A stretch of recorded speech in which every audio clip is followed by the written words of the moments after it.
Salut à tous et bienvenue au tout premier numéro de l'année 2012 de l'émission Bon Citoyen. Bon Citoyen est une émission d'éducation citoyenne. Le 26 janvier 2012 dernier, les membres du conseil communal de Sokodé ont voté et adopté par unanimité le budget 2012. Pour répondre à son objectif et informer le public, Bon Citoyen s'intéresse au budget communal de l'année 2012 dans cette émission. Pour en parler, nous avons comme invité sur le plateau Monsieur Tchakala Mohamed Sadikou, il est gestionnaire, et Monsieur Ouro Longa Kader, il est chargé à la communication mairie de Sokodé, et M. Alaki Giri Ousmane, consultant.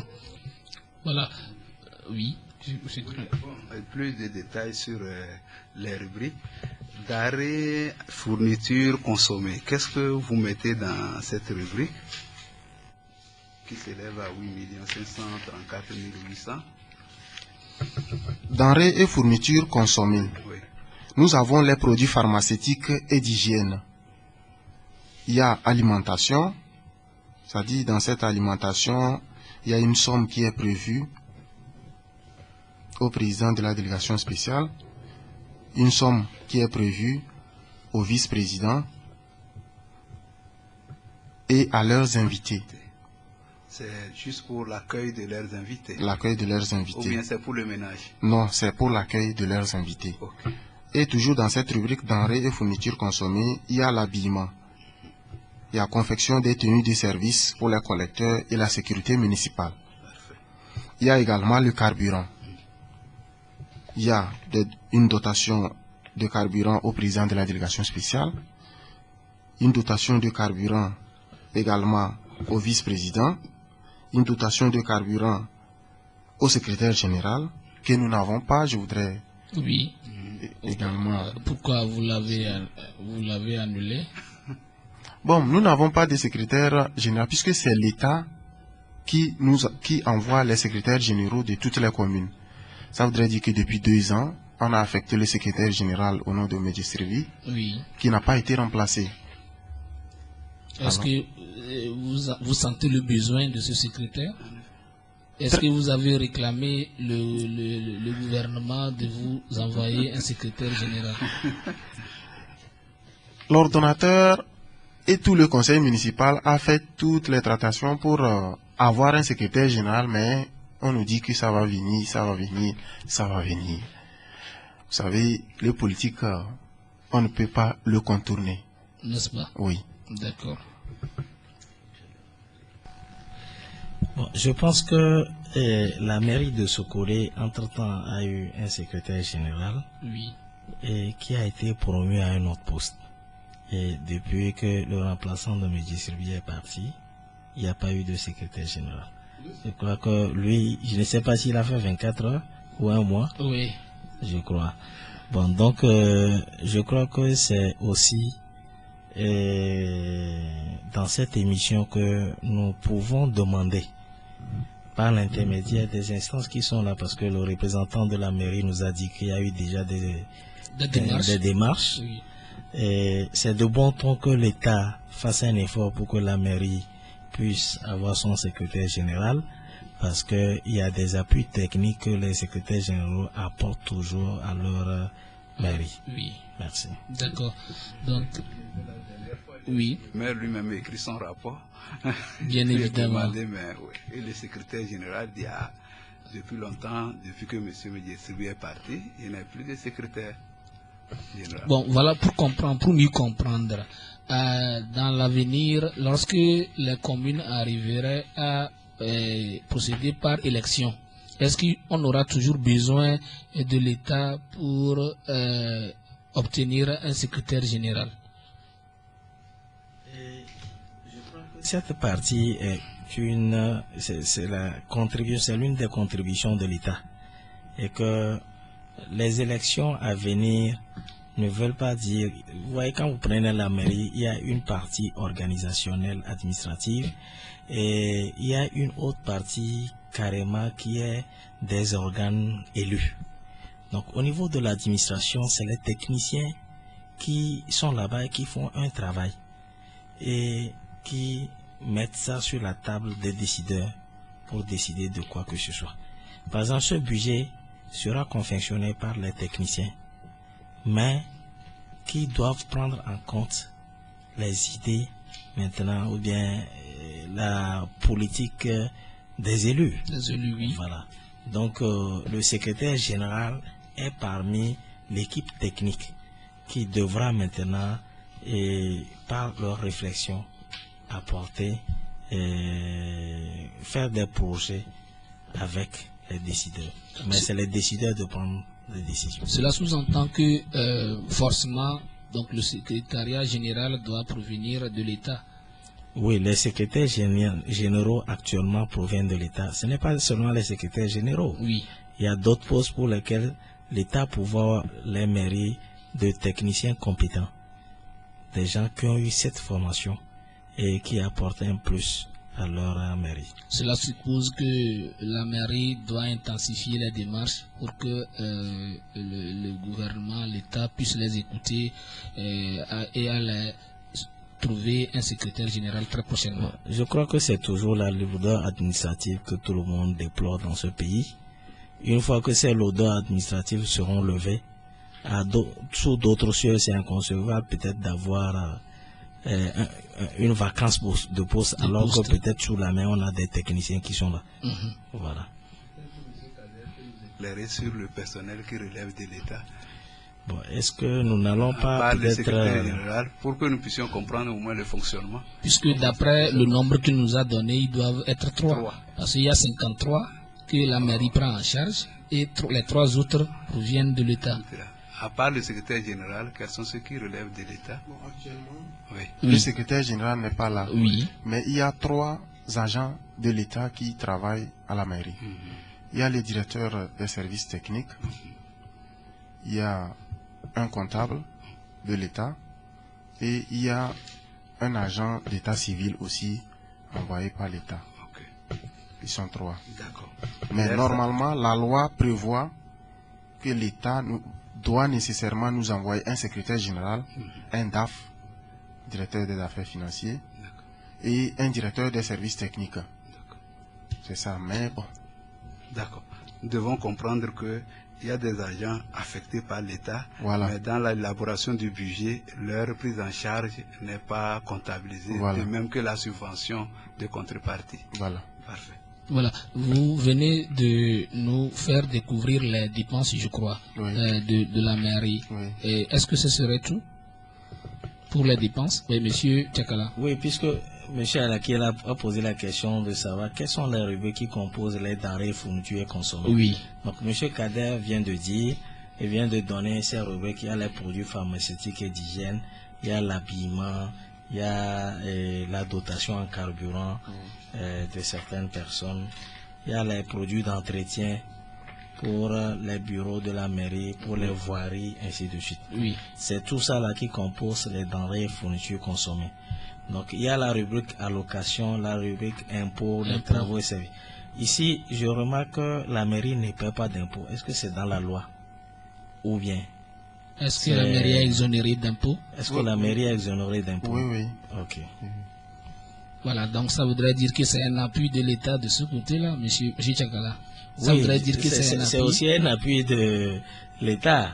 Je crois que l'État ne fait pas assez, mais quand elle fait peu, quand il fait peu, il faut quand même qu'on dise qu'il a fait ceci, mais c'est vraiment peu, il faut que l'État fasse mieux. Voilà.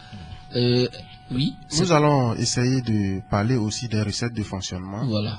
Parce que c'est ça qui préoccupe plus la population. Oui. C'est ça qui préoccupe Il y a d'abord la mairie. Mais maintenant, il faut que le contribuable soit informé de sa participation et de ce pourquoi on lui demande ça. Oui. Oui. Par rapport à ces rubriques de recettes, est-ce que vous pouvez nous relever ce qui relève de nos contributions directes? Rapidement, ce qui concerne la population. Oui, c'est ça, je voudrais. Oui. Par exemple, nous avons parlé des produits domaniaux. Oui. au chapitre 111. Oui. Dans les produits domaniaux, il y a location des propriétés de la collectivité locale. Oui. Il y a les stands du grand marché que les gens ont loué, ils doivent payer. Oui. Il y a les stands du petit marché également. Oui. Il y a aussi la redevance pour occupation du domaine public. Les boutiques et les baraques, Oui. ils doivent payer une redevance. Et vous êtes avec moi ici.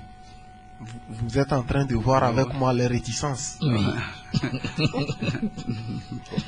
Il y a les droits de place au marché ainsi que les ambulants. Oui. Les ambulants doivent contribuer parce que si la ville ne fonctionne pas bien, ils ne vont pas s'installer.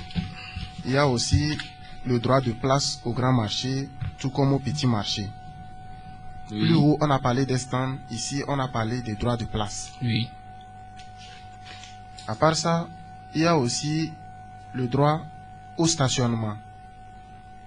Des véhicules. Des véhicules, oui. Des gros véhicules. Ça voudrait dire que la gare routière aussi Paye certaines redevances. paye certaines redevances. Mais vous étiez à la clôture la dernière fois. Oui. Le maire a dit que la contribution de la gare routière est très minime. Cela dû à quoi? C'est cela dû à l'organisation de la gare routière. À la désorganisation Merci. de la gare routière. C'est ce que nous remarquons actuellement qu'avec les autorités locales, le préfet et le maire, cette gare routière a été remise en fonctionnement. Oui. Alors cela permet de voir dans les jours à venir une bonne contribution de cette gare routière. Okay. Je pense que c'est ce qu'on peut dire sur les produits domaniaux. Et les légalisations de nos pièces. Non, pas les pièces, bon, c'est des terrains. Oui. L'achat des terrains. Terrain. Est-ce que ça fait partie? Les légalisations des terrains. Bon, les achats de terrains. La mairie ne vend pas les terrains. Bien sûr. Oui, mais c'est là où nous légalisons. Ok. Ces légalisations sont prises en compte par la rubrique impôts, taxes et contributions directes. Taxes d'habitation, au chapitre 70, il y a les taxes d'habitation, les taxes professionnelles uniques, les contributions mobilières, bâties et non bâties, impôts forfaitaires sur revenus.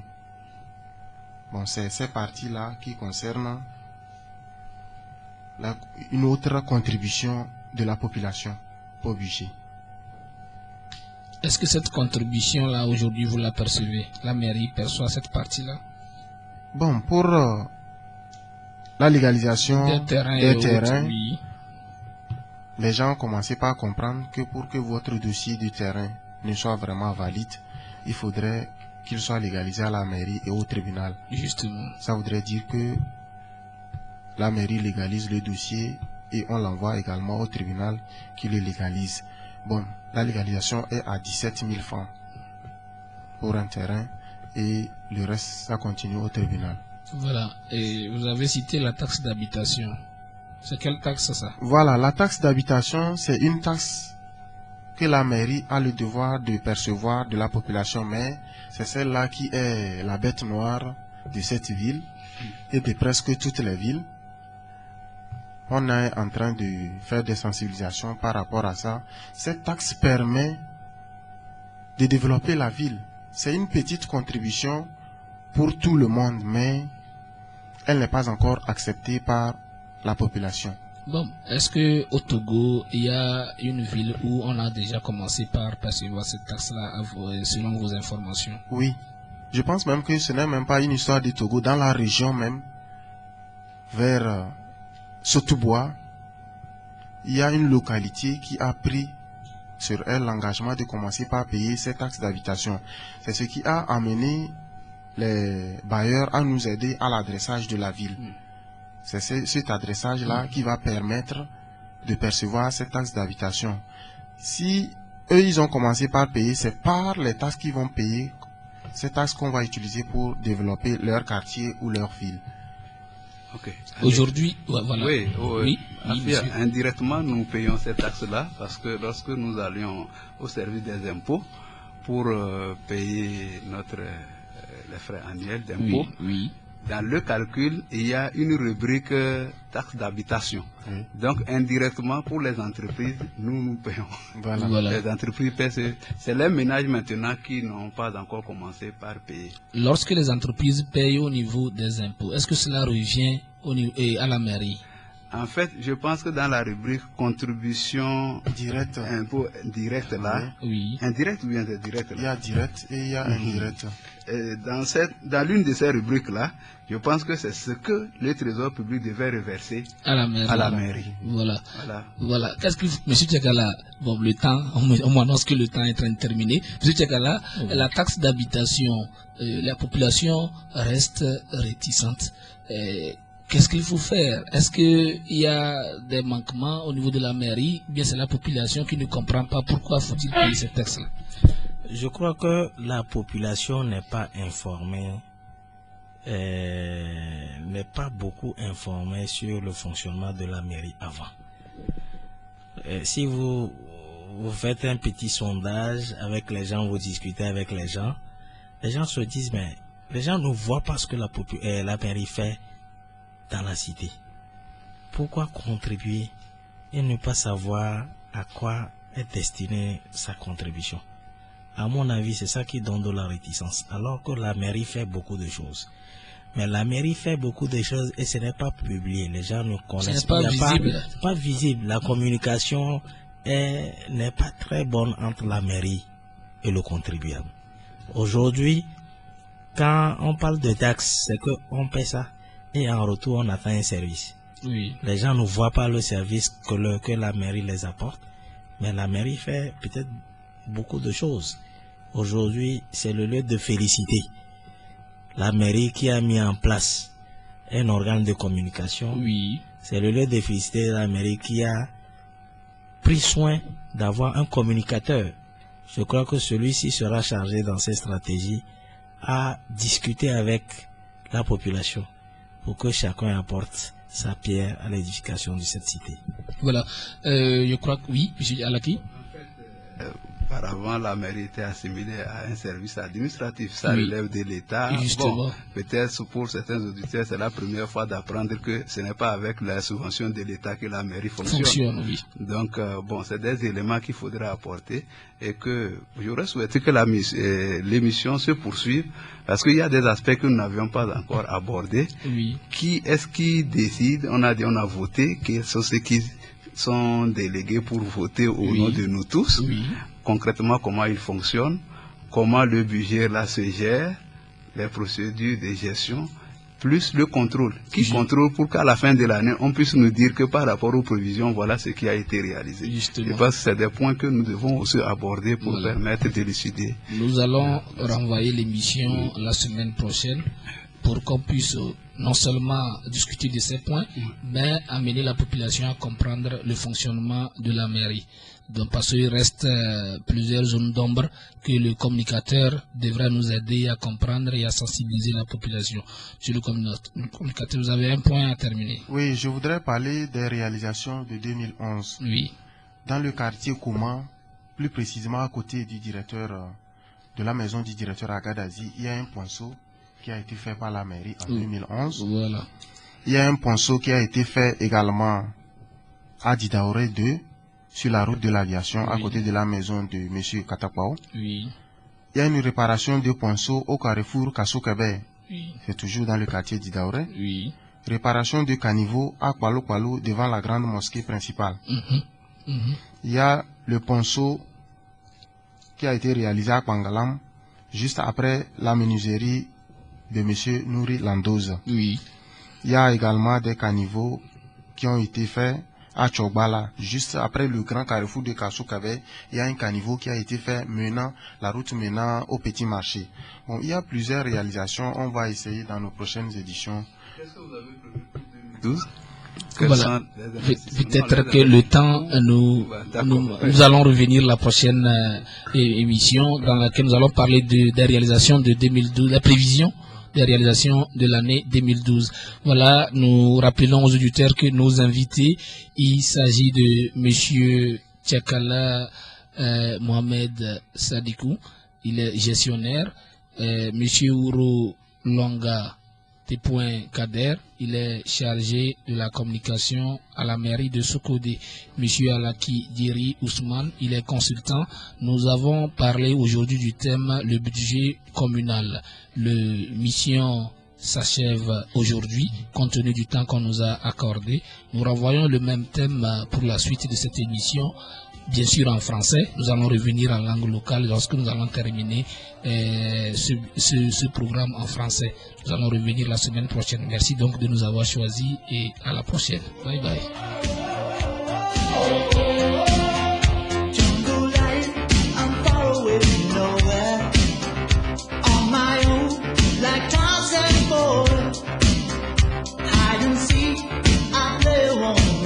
Just cross the forest, monkey business on a sunny afternoon.